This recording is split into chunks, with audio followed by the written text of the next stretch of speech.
حبايبي، قبل ما نبدأ الملخص تعالوا نصلي على النبي عليه الصلاة والسلام، وما تنسوش اللايك والشير والاشتراك في القناة. جيت وجبت لكم ملخص الجزء السابع من المسلسل الباكستاني ملاذي الوحيد، وشفنا الحلقة اللي فاتت أورانجزيب وهو بينصح إليف إنها ترفض الجوازة دي، لكن هي عيطت وقالت له إنها بتحب سيهان وما تقدرش تعيش من غيره عشان كده هتتجوزه. طب لو عاوزين تعرفوا أنا بقصد أقول إيه، تعالوا بينا نشوف الملخص مع بعض، بس يا ريت تكملوا للآخر ويلا بينا. وأورانجزيب بيجهز شنطته وهدومه وبيكون هيسافر ويسيب إليف، وإليف بتقوله معقولة انت بجد هتسافر وتسيبني لوحدي ومش هتحضر معايا فرحي النهارده؟ وأورانجزيب بيقول لها ما انا مش هقدر اتحمل ان اقف اتسمر واكون ساكت وانا شايفك بتضيعي حياتك بنفسك. وإليف بتقوله سيهان هيكون كويس وصدقني هيخف، طبعا اكيد هنلاقي له متبرع، واوعدك اننا هنكون كويسين ومبسوطين مع بعض لانه بيحبني قوي وانا كمان بحبه قوي ومش هقدر اعيش من غيره ابدا. وأورانجزيب بيزعل وبيقول لها صدقيني انا مش هقدر اشوفك بتعملي في نفسك كده ابدا،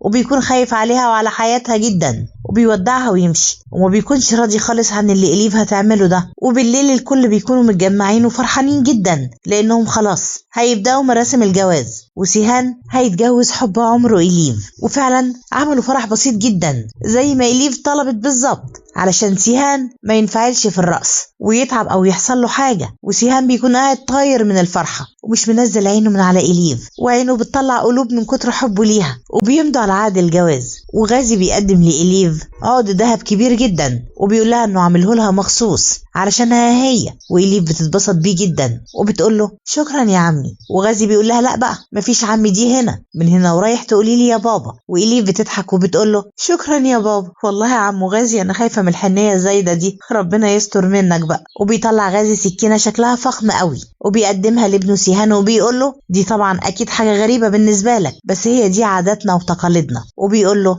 انه يمشي ايده عليها. وفعلا سيهان بيسمع كلامه وبيمشي ايده زي ما قاله وبيكون مستغرب قوي بس بيكون ساكت. وغازي بيعرفوا ان السكينه دي بيضحوا بيها بالحيوانات في بلاد بره. لا هي فعلا تقاليدكم غريبه قوي يا عم الحاج. وبالليل سيهان بيكون قاعد مع إليف وبيقول لها النهارده اسعد يوم في حياتي، ووجودك معايا هنا مخليني اسعد راجل على وجه الارض، وساعه لما كنت زعلانه مني ما اقدرش اقول لك كنت حاسس بايه ولا كاني هموت خلاص. وإليف بتقول له لا عشان خاطر يا سيهان بلاش تقول الكلمه دي تاني. وسيهان بيرد عليها وبيقول لها لا سيبيني براحتي انا عاوز اتكلم كتير قوي. وبيكمل وبيقول لها ولا لما قلت لي اديني وقت عشان افكر فيه وهرد عليك كنت حاسس ان ساعتها بقى خلاص محكوم عليا بالاعدام، وكنت مرعوب لا ترفضي وتقولي لي لا، ولو كنت رفضتي كان زمان قلبي وقف. وبيقول لها انتي سعادتي كلها وفرحتي ما بتكملش غير بيكي. وإليف كل ده بتكون بتسمعه وهي ساكته خالص وعينيها بتكون بتدمع وبتقول له سيهان لو سمحت انا مقدره كلامك ده ليا بس كلمه قلبي هيقف دي مش عاوزاك تقولها تاني ابدا، الكلام ده انا ما بحبش اسمعه وخصوصا منك انت. وسيهان بيقول لها انا بس بعرفك بمشاعري ناحيتك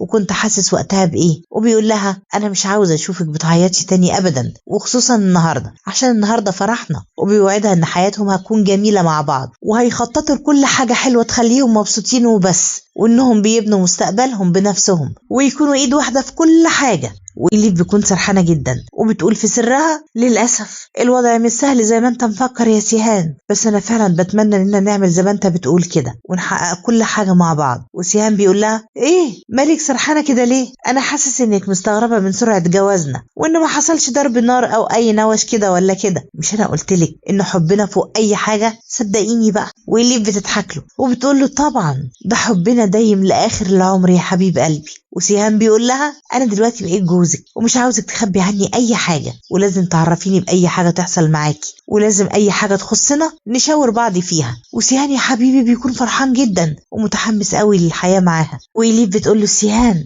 انت مش هتسيبني ابدا حتى لو وقف الموت بينا، فوعدني انك تحارب الموت نفسه عشاني. وسيهان بيرد عليها وبيقول لها انا اللي عاوزك توعديني بكده. وبيوعدوا بعض هما الاتنين بده. وغازي بيكون قاعد وشكله بيبان انه زعلان قوي وبيوجه كلامه لزكريا وبيقول له احسن لك بقى انك ما تتجوزش وتعيش لوحدك. وزكريا بيستغرب من كلامه وبيقول له انا مش فاهم قصدك ايه يا ريس. وغازي بيقول له الولاد بيسببوا لنا وجع كبير قوي والام كتيره، وبدل ما يكونوا السبب في ضحكتك بيكونوا السبب في عياطك.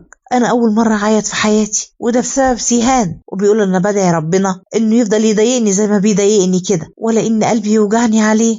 اعمل ايه بس اعمل ايه يا زكريا؟ كل يوم لازم يحصل له حاجه جديده من اليأس ودلوقتي انا حاسس اني مرعوب من انه يروح مني. وزكريا بيكون متأثر من كلامه جدا وبيقول له ما تقلقش كده يا ريس، بعد الشر عليه، وانت بنفسك شفت قد ايه السيد سيهان كان مبسوط وفرحان النهارده، وكمان انا بنفسي شفت في عينه رغبته للحياة، وانت لازم تكون شجاع قدامه، وضعفك ده ما يبانش له ابدا ولا تخليه يحس باي حاجة، ونعتبر ان دي حرب ولازم ننتصر فيها ايا كان الامر ايه هو. وغازي بيقول له يا ريتها كانت حرب، كان زمان انتصرت فيها على طول، لكن دي حاجة مش بايدي خالص ومتعلقة بحياة ابني الوحيد اللي ماليش غيره في الدنيا كلها. وبيكون زعلان جدا وبيقول له الوقت بيجري مني ومفيش وقت كتير، الوقت قليل قوي، ربنا يعديها على خير. وتاني يوم سيهان بيصحى من النوم قبل إليف وبيقعد جنبها وبيفضل يبص عليها ويتأمل فيها، هعمل رومانسي. وبتصحى إليف وبتضحك له وبتقول له ايه كل الرومانسية دي؟ لا انا مش واخدة على كده، ولا انت هتفضل تفاجئني كده على طول؟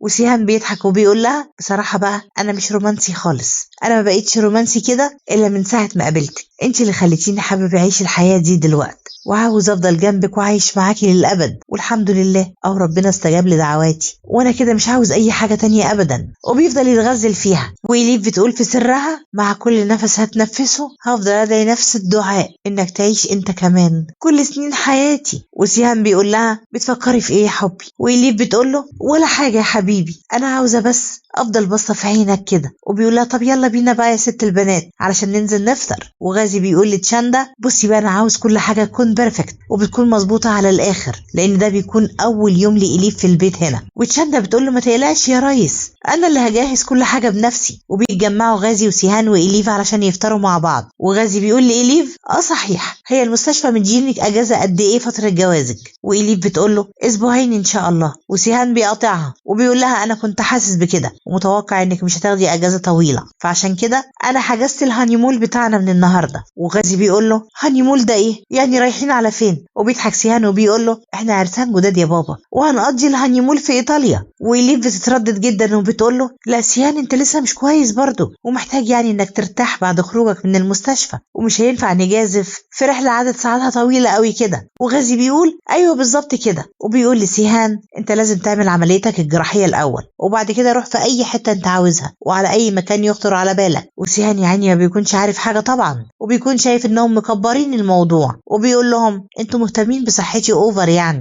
وبعدين ما انا اصلا كويس قدامكم اهو ومفيش اي حاجة تعباني، وبعدين انا بتكلم بجد، ما تحاولش انك تبوظ لي خطتي بقى، وناخد قرار ونسافر النهارده زي ما انا قلت. وإليف بتقول له يا سيهان يا حبيبي مع حالة قلبك المرضية دي انا قررت ان ده مش صح دلوقتي. وسيهان بيتضايق جدا وبيقول لها ايه ده انت عماله تتحججي كده لانك مش عاوزه تسافري معايا ولا ايه؟ وإليف بتقول له لا طبعا انا ما اقدرش، بس انا قصدي يعني ان دلوقتي مش امان ليك عشان تعبك. وغازي بيقترح عليه وبيقول له ان يروح للمنتجع بتاعهم وان الشط هناك حلو قوي. وإليف بقى بتهيص في الهيصه دي وبتقول له الله فكره حلوه قوي، ايه رايك يا سيهان؟ وسيهان بيضحك وبيقول لها خلاص يا ستي هسمع كلامك، انا كل غرضي بس ان انا اقضي وقتي معاكي، وطالما هكون معاكي في المكان مش مهم طبعا. وبتيجي مكالمه لسيهان وبيقوم يتكلم ويسيبهم. وغازي بيقول لإليف انا قلقان جدا وحاسس اني عاوز اوقف الوقت لان الوقت بيعدي بسرعه جدا والاول مره بكون حاسس بقله الحيله كده. وإليف بترد عليه وبتقول له ما ينفعش كلامك ده، كلامك محبط جدا يا بابا. وغازي بيقول لها بزعل للأسف هي دي الحقيقة يا بنتي، أنا فعلا حاسس بالعجز قدامه ومش قادر أساعده خالص. وإليف بتقول له بالعكس انت حاطط كل جهدك بخصوص الموضوع ده ومش مقصر نهائي. وغازي بيعتذر لها وبيقول لها معلش انا تقلت عليكي بالكلام وده مش وقته خالص، ده انتوا لسه فرحكم كان امبارح وانا قاعد بشتكي لك بالمعاناه دي. وإليف بتقول له الالم اللي انت حاسس بيه ده مش انت لوحدك اللي حاسه وكلنا متشاركين فيه، وبتطمنه شويه وبتخليه يهدى. وتاني يوم إليف وسيهان من الصبح بيكونوا في المنتجع وواقفين على الشط قدام البحر وبرضه بيفضلوا يتغزلوا في بعض، هي يا ولاد على فرحة البدايات دي بقى. وغازي بيكون متعصب جدا وبيقول لزكريا لازم تفضل تدور لي على متبرع وما تستسلمش ابدا، ايا كان الثمن لازم تلاقوا لي متبرع. والله يا عم غازي انا خايفة على إليف قوي، لو عرفتك ان فصيلة دمها نفس فصيلة دم ابنك ده انت ممكن تقتلها يا عم. وبيقول لزكريا الوقت بيجري مننا لدرجة انه بيقول له لو اي حد مستعد بانه يبيع لي قلبه بمقابل الفلوس فاعمل كده. وزكريا رياكشنه بيكون غريب جدا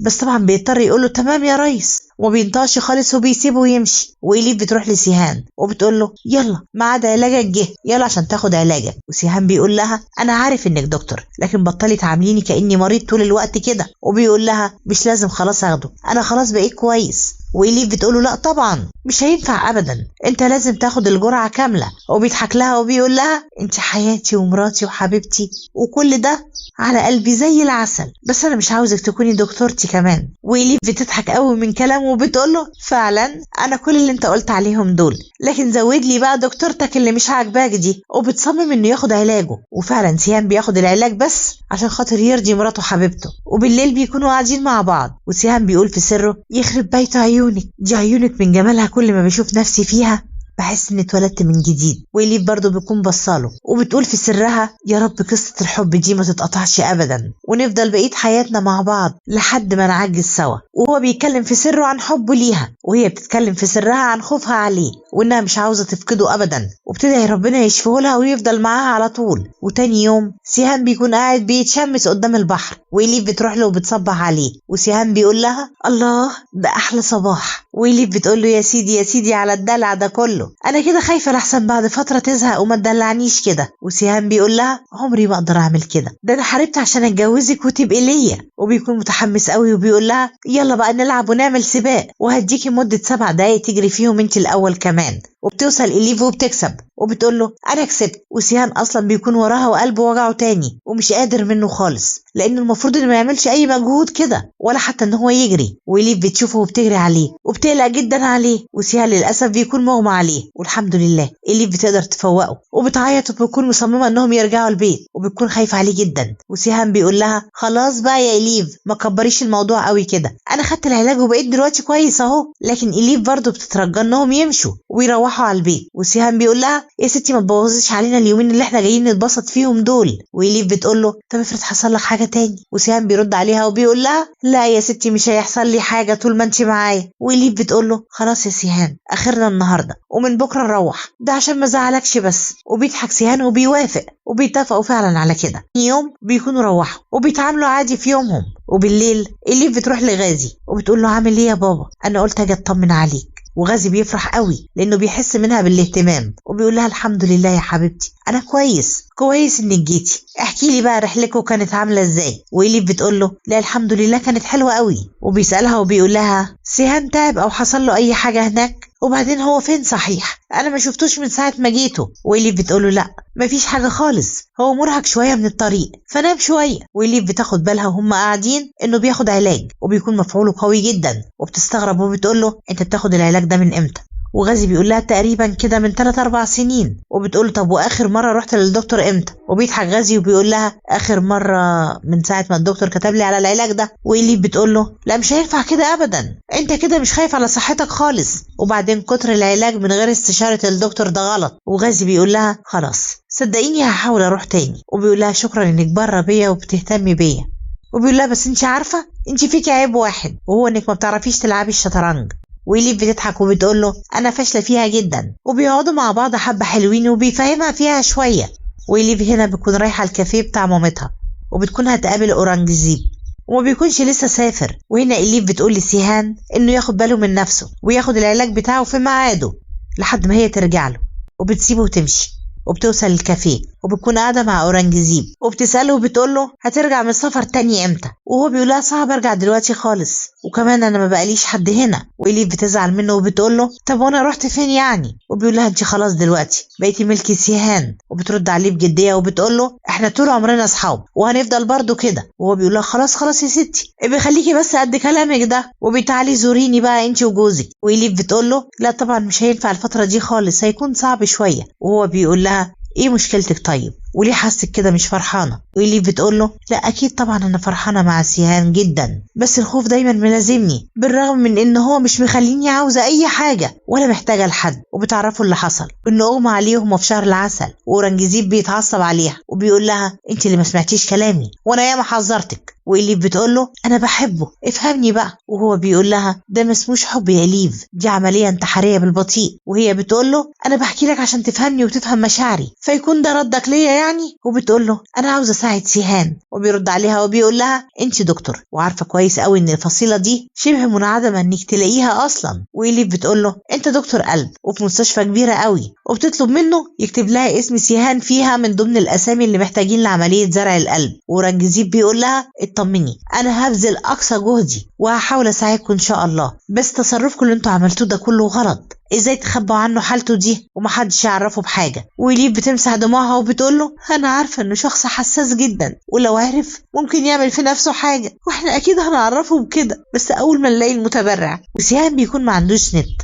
وعاوز يبعت شغل ضروري، فبيروح لغازي وبيقول له انا عاوز اللاب بتاعك عشان ابعت من عليه. وغازي بيقول له اللاب جوه في الأوضة، بس للأسف اللاب بيكون عليه التقارير بتاعت سيهان كلها وسيهان بيشوفها. وعلى ما غازي بيفتكر ان اللاب عليه التقارير كان خلاص حصل اللي حصل وسيهان عرف، وبيطلع يجري بسرعة على سيهان وبيلاقيه قاعد مقهور ومفطور من العياط. وسيهان بيقول له انت ازاي تخبي عني حاجة زي كده وكمان بتبحث في بلاد بره عن علاج؟ وغازي بيقول له لا انت فاهم غلط، انت ما بتعانيش من اي مرض خالص. وسيهان بزعل بيقول له وبرضه لسه عايز تخبي عليا؟ ما انا شفت اسمي على كل التقارير اهو، وبتبحث عن متبرع لعملية زرع قلب لقلبي، ده انت بنفسك عرفتني انه تعب بسيط واني هعمل عملية بسيطة، طب ليه كذبت عليا المدة دي كلها ليه؟ وغازي بيقول له يا ابني الموضوع بسيط يا حبيبي والله. وسيهان بيرد عليه وبيقول له لا مش بالبساطة دي خالص، وحياتي بتضيع وهموت وكل ده وانت مغفلني. وغازي بيقول له والله انا عملت ده كله عشان مصلحتك.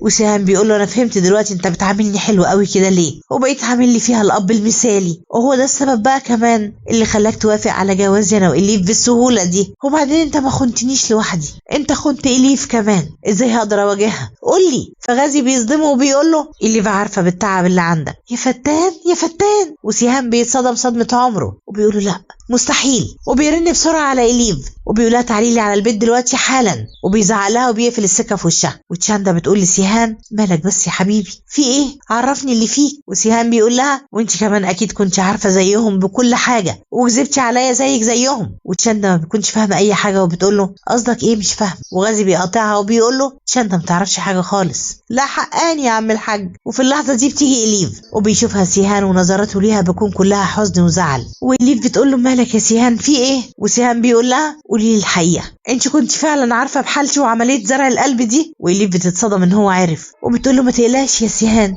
احنا هنلاقي متبرع وهيتبرع لك وهكون كويس والموضوع بسيط جدا. وبتحاول تهون عليه وسيهان بيعيط وبيقول لها يعني فعلا كنت عارفة وغفلتيني انت كمان؟ يعني انا هنت عليك انت كمان؟ وإليف بتقول له لا انا ما خنتكش والله، احنا بس ما كناش عاوزينك تقلق على نفسك عشان نفسيتك ما تتعبش. وغازي بيقول له إليف عندها حق ونيتنا كانت خير والله، وكنا هنعرفك اول ما نلاقي المتبرع. وهو بيكون منفعل عليهم جدا وبيسيبهم ويمشي. وتشاندا يا عيني برضه اتصدمت وزعلت جدا اول ما عرفت لانها برضه ما كانتش تعرف، واتصدمت هي كمان زي سيهان. وبالليل غازي بيكون بيفكر في كل كلام ابنه له وبيكون زعلان جدا وخايف عليه جدا، وهو كان متوقع انه كان هينفعل كده لو كانوا عرفوه. وإليف بتروح لسيهان وبتقول له انا اسفه اني كذبت عليك وكان المفروض ان انا اعرفك بالحقيقه من الاول. وسيهان بيعيط وبيقول لها يا ريتني كنت مت قبل ما كنت اعرف بالحقيقه دي. وإليف بتقول له بعد الشر عليك، انت هتعيش وهنتجاوز كل اللي حصل ده صدقني. وبينفعل جدا عليها وبيقول لها انا اتجوزتك وانا ما اعرفش حاجه وانت كنت عارفه وقبلتي ده، بس انا بقى مش هقبل بكده، ويلا قومي امشي من هنا وانا هبعت لك ورقه طلاقك. وإليف بتستغرب من كلامه وبتقول له انت بتقول ايه؟ وسيهان بيزعق لها وبيقول لها زي ما سمعتي كده بالظبط، انا مش هدمر حياتك، مش هعيش حياتي على حساب حياتك. وبيقول لها يلا عشان هوصلك على بيتك. وإليف بترد عليه وبتقول له ده بيتي وانت دنيتي كلها وانا مش همشي من هنا. وسيهان بيقول لها لا بقى مش بيتك وانا مش عاوزك هنا، وبيمسكها وبيمشيها بالعافيه وبيركبوا العربيه ويمشوا وبيوصلوا على البيت. وإليف بترفض انها تنزل لكن سيهان بيكون مصمم ان هو ينزلها برضه وبينزلها بالعافيه وبيقول لها افهمي بقى يا إليف انا بموت يا إليف بموت، عاوزه تشوفيني وانا بموت. وإليف بتكون زعلانه جدا ونبره صوتها بتكون حزينه وبتقول له طب اسمعني بس ولو لمره واحده. لكن سيهان ما بيسالش عنها وبيسيبها ويمشي. وإليف بتعلي صوتها وبتقول له بس انت وعدتني انك عمرك ما هتسيبني لوحدي تاني. والكلمه دي بتوجع سيهان جدا